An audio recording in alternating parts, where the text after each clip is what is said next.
who's ready to scale their business with a free Facebook group? I have my hand up. I don't know about you.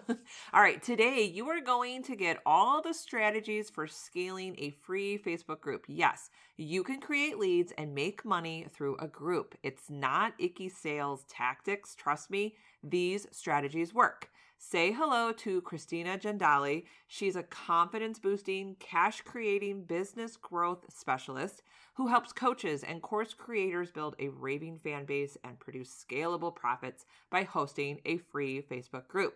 She also gives her advice about paid groups, which was a question from a listener. Grab your pen and paper because you're gonna need it, and let's dive in. Hey there, Mom Boss. Welcome to the Social Media for Mompreneurs podcast, where we dive into Instagram, personal branding, marketing hacks, and content creation strategies, all while balancing family life. And don't forget, we do it the fun and easy way. I'm Allison Scholes, once a corporate marketing coordinator, a teacher, and now podcaster and coach. And yes, I'm that boss lady in sweatpants. Go ahead and hand out the kids' tablets, open those juice boxes, grab your coffee or wine, and hide in your closet. Let's get this party started.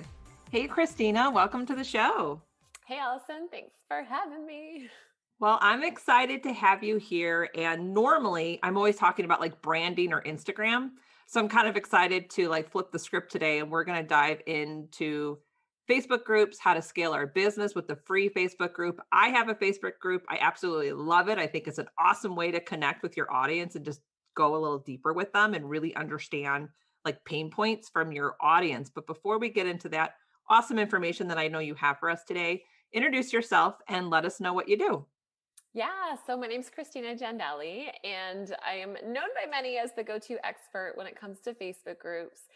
And it kind of started as a result on the back end of things not working when I was trying to grow my business online, figuring out how the heck I was going to figure things out to be able to get the results that I was looking for, and just realizing that connection was a key piece of that. When I started my group, though, however, I did had a massive skyrocket in income. And I was like, okay, I'm onto something. And I started getting obsessed with learning how to really use Facebook groups to grow my business. And before long, people were asking me, what the heck are you doing over there? Because it's obviously working. Well, I definitely know what you're doing with your Facebook group. So, but my first question to start off our conversation is, how do you know having a Facebook group is right for you, or it's the right next step? How do you know when you should create one? Yeah. So typically I would say, first off, number one is, I think if you're going to create a Facebook group, you've got to have a desire to want to connect with people. And if you want to be like multiple steps removed from your people, then guess what? Facebook group's not going to be right for you. So that's like step one. But if we're taking a look at, who a Facebook group's right for, there's three people that I find that a Facebook group's right for. Number one, I would say it's those that are not even sure what they're going to offer yet. Like they know that they want to serve people. They know that they want to build an online business in some way, that they're looking at developing an offer. Maybe they're not 100% clear on what that is yet.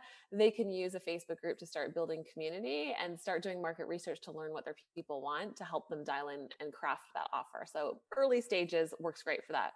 The second ideal candidate for a Facebook group is someone who is doesn't have a lot of consistency in their sales. So they see like a few sales here, one or two there, and they just don't have the warm lead flow coming in and warm pool of people to pull from to be able to make the level of volume of sales that they want to make. And a Facebook groups gives them the opportunity to have that warm pool of leads that are already tuned in, tapped in, turned on, and paying attention to them, so that when they make an offer, they now have a sizable group of people to be able to market to. And then the third type of person is someone that's already been rocking it online. They're doing launches, they've got sales campaigns that's working well for them, but they know that the way that things are shifting in the marketplace right now, people are craving connection more than ever, and knowing that if they have a deeper connection with their audience, it's going to increase their conversions on their campaigns, and using a Facebook group in order to be able to increase the number of buyers coming in through their campaigns. I love that. And I want to go back to something that you said in the beginning, because I think you hit something on the head there, like a key point that I want our audience to really understand.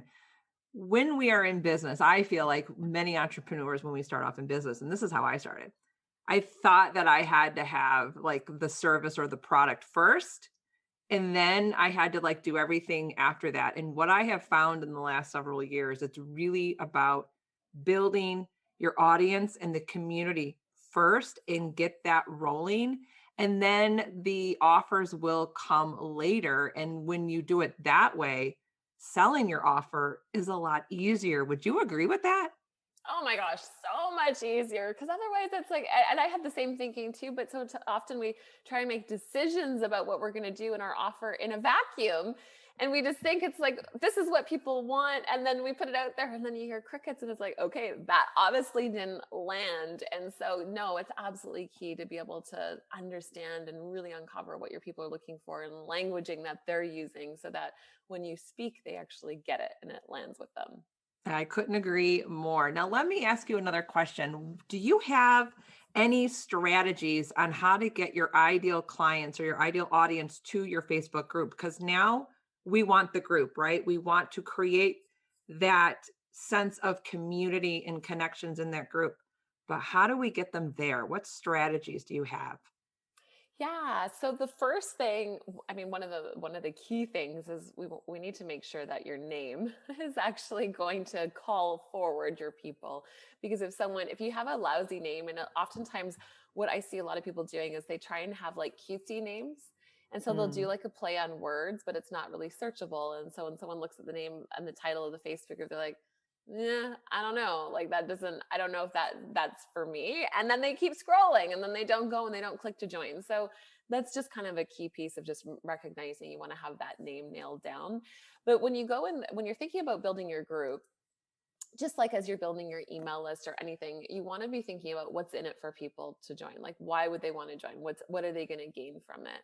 And so I always had, I spent years in corporate space, in the financial space, and there was always the saying that was taught in the financial space: always have something to invite people to.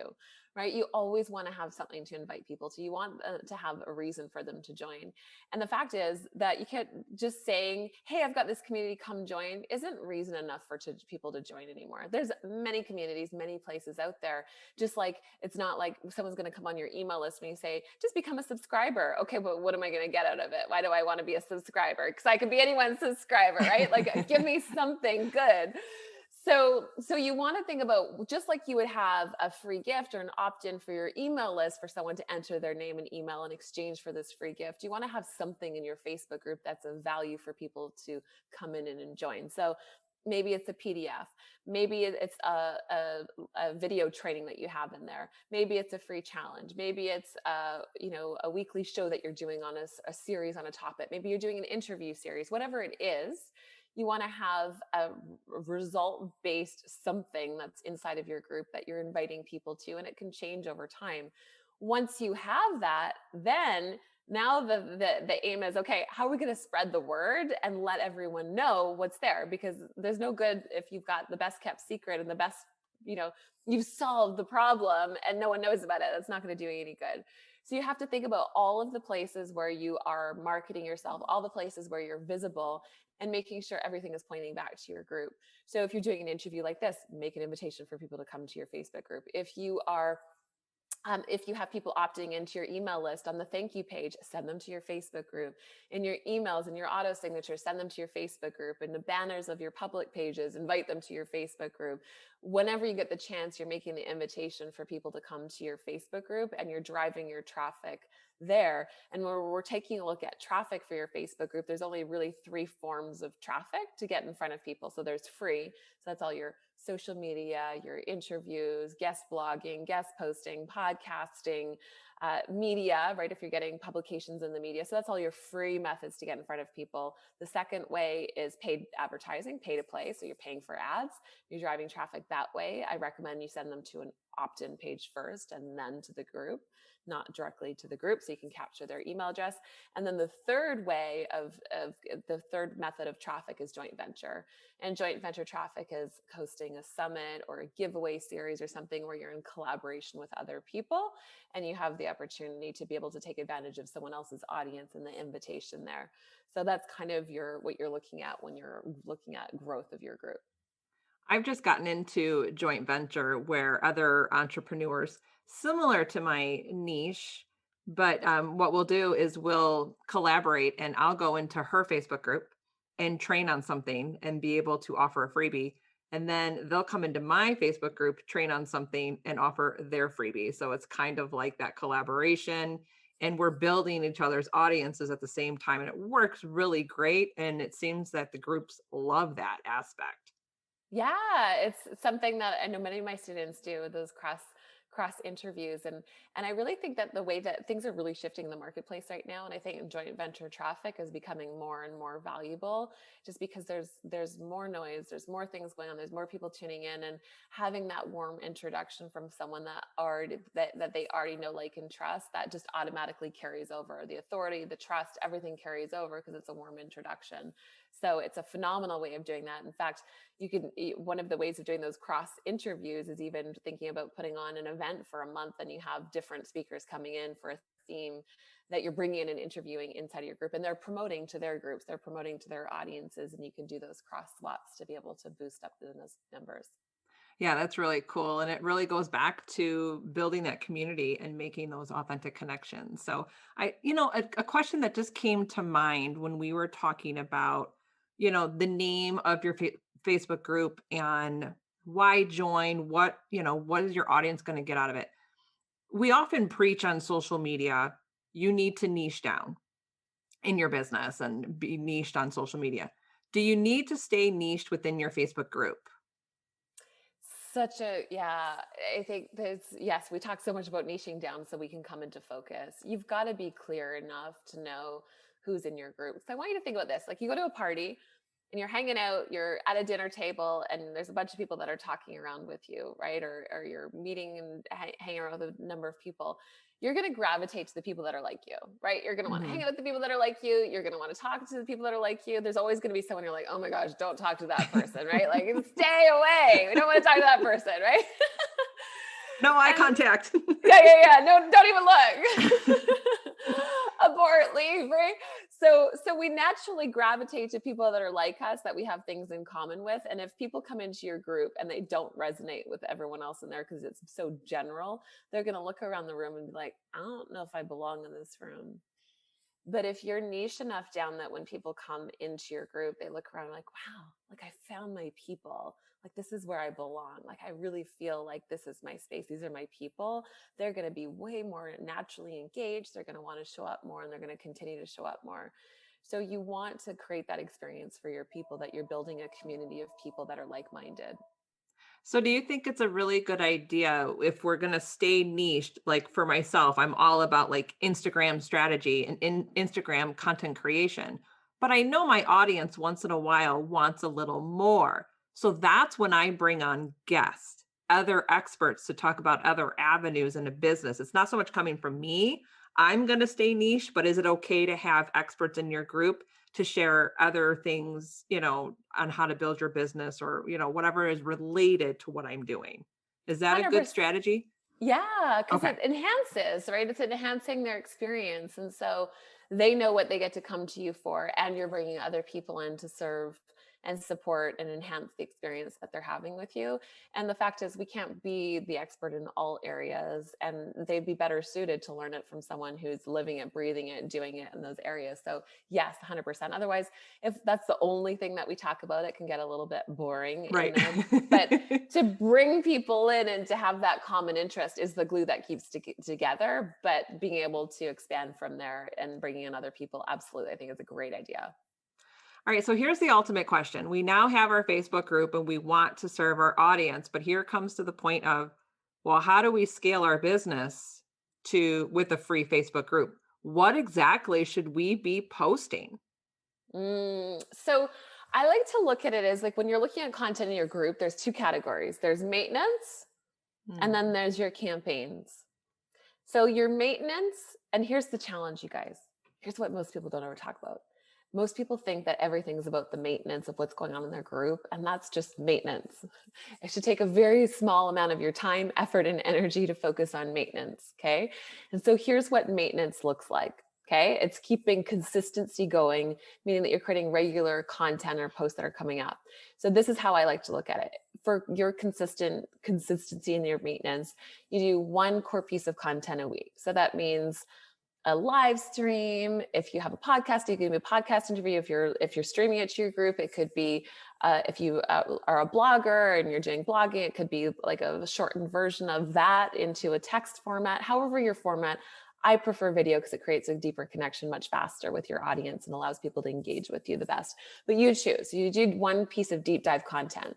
So if you're doing one piece of deep dive content, all of your other pieces of content that week should only evoke desire, demand, and interest for that main core piece of content that week. So let's say I was going to do a training.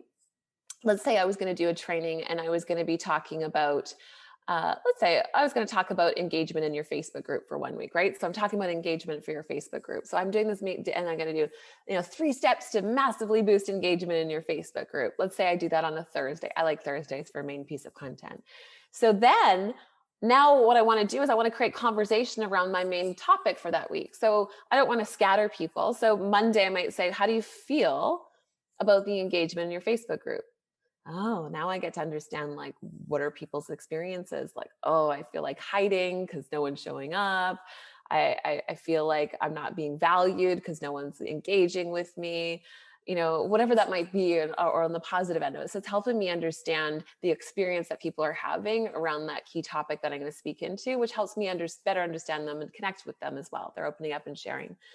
So that's day one. How do you feel about that topic? Day 2 could be the biggest myth or the biggest mistake that people make, like the biggest myth about engagement, or the biggest mistake that people make that kills engagement in their group, or the one thing that you must know. You need to know if you don't want to see dropping engagement levels, or if you don't want your engagement to be based on algorithms, or I'm just making it up here as we go, right? Just to give you guys an example. So we have the feeling one, we have the next question that you're diving into.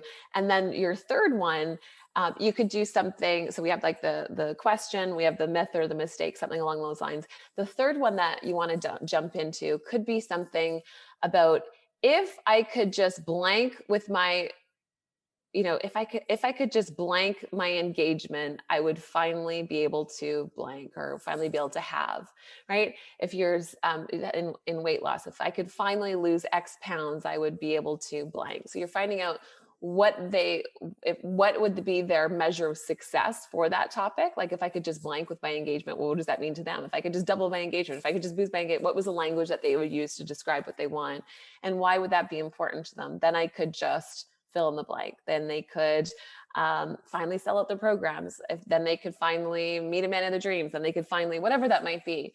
So I've created content and conversation in like one line or a couple lines for that main topic on Thursday, which is going to teach them how to boost engagement. So by the time I do my training, if you ever have people not showing up for your lives and not showing up for your training, like, where is everybody?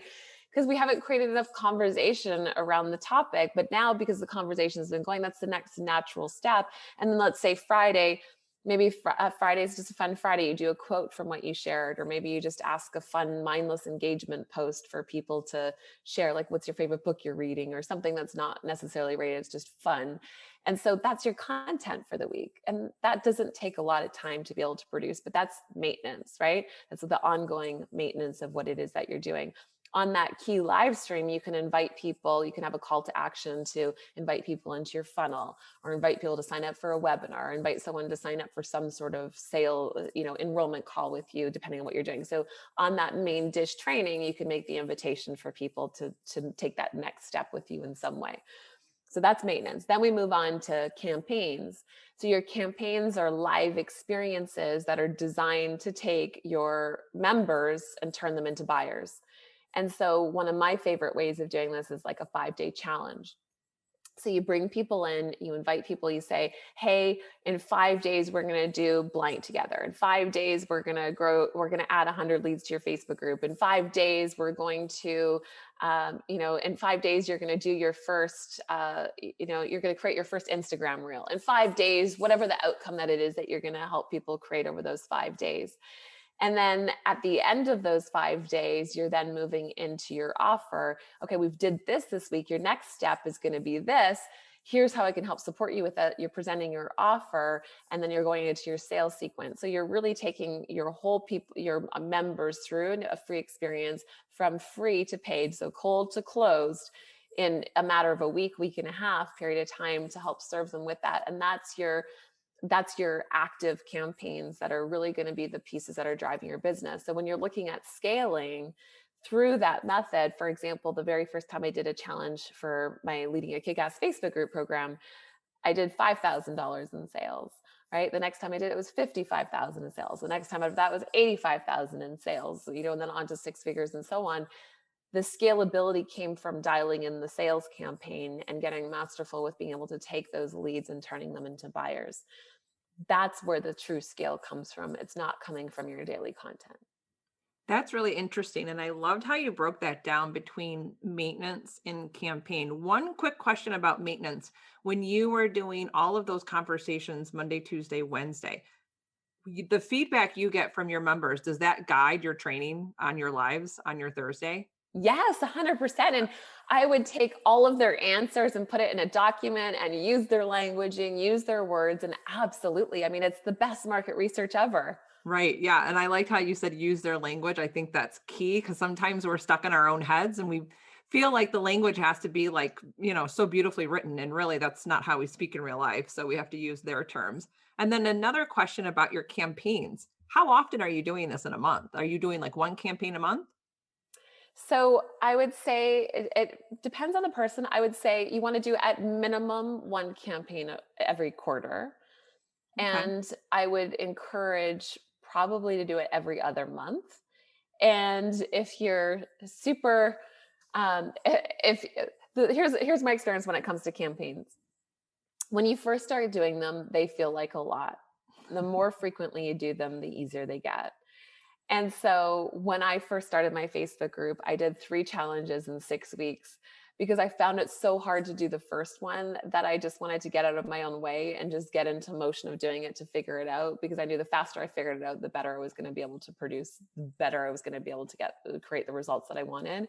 And so I don't recommend doing 3 in 6 weeks. That was a little bit crazy. And then I put a lot of time in between them after, but I was like, this has got to get easier and I got to figure this out. And the only way I can figure this out is just to do it and fail forward to figure it out. But I would say at minimum every quarter, but ideally if you're doing them every other month, you're creating quite a bit of consistency of your cash flow. You're getting masterful at it. If you do that, think about that. If you did that every other month, if you did 6 in 1 year, think about how good you're going to get at that and how much you're going to increase your numbers and how much you're going to be able to scale up, because you're only going to get better and better in dialing in your messaging as well.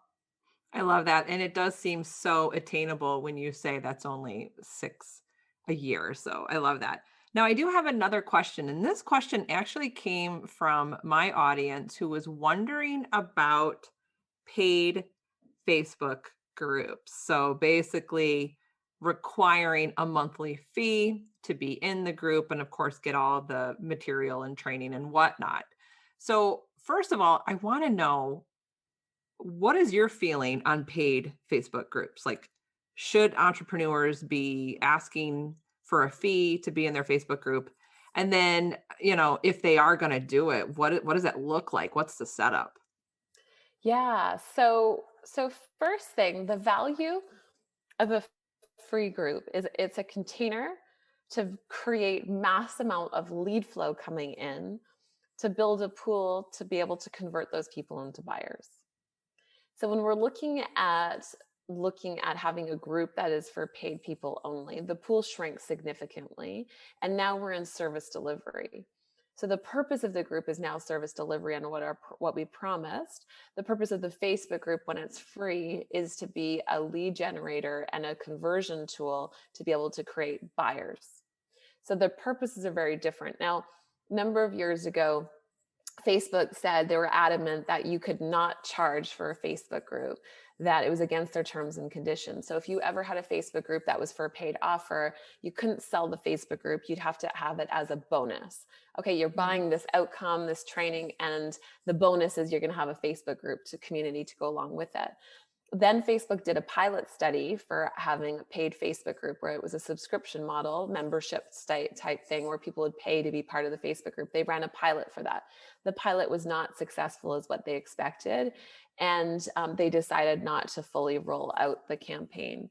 So if you are going to charge for your group, it's important to recognize people aren't buying the group. They're buying the promise of what you're selling. And the group is just the container in which you facilitate it. But then now you're in service delivery. So it's not necessarily providing more opportunity for back end sales and upward, for those continuing of sales. It's in service delivery on what you've already sold. So the question would be, are you looking to create more buyers, or are you looking to facilitate what you've already sold?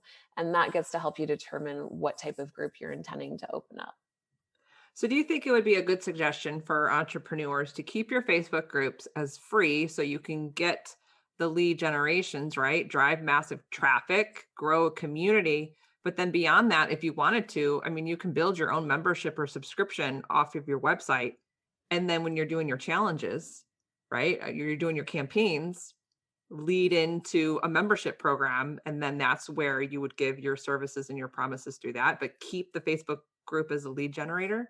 Exactly. You've got it. Yeah. Yeah. So that's Yeah. like your feeder. And then you're going to have your other group that's going to help, that's going to be in facilitation for the promise. Yes, you got it.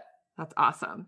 Now, another quick question or like an idea that came to my head is when your Facebook group is really growing, especially by the numbers, is there a way to keep the engagement going when you have, such a huge number? Like, is there a way for you to kind of I always say on Instagram, you need to kind of go through your follower list, right? And kind of get rid of the people who aren't even interacting because they actually hurt your engagement rate. Is the same thing said about a Facebook group? So engagement is a great question. And engagement, there's a few things when it comes to engagement. So first off, like think about this for a moment. If you had a football team and everyone was playing quarterback, is it going to be a very effective team? Right? No. And No. and so everyone on the team plays their part. And so when you're building a community, everyone in the community plays a different part. You're going to have some people that are likers that are ticking like, and you're going to have commenters that are always commenting. You're going to have cheerleaders that are like, woohoo, everybody, like you're doing a great job, just being that kind of support.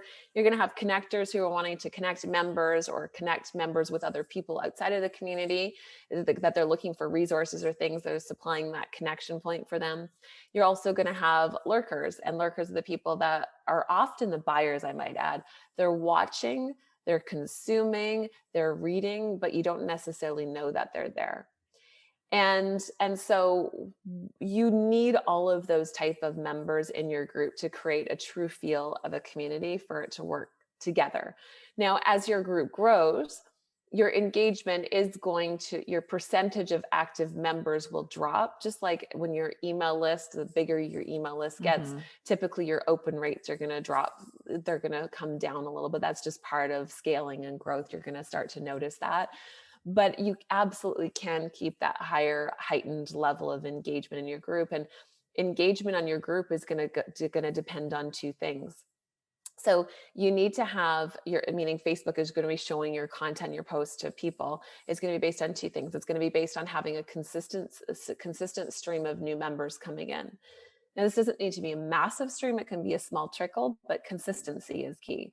So you've got to be having new members coming in and replenishing and coming in and bringing new life to your group. Whether it's a trickle or that's a lot, doesn't matter, but you need to have that consistency rolling in. So that makes a difference. The second piece that makes a difference is the number of active members in your group.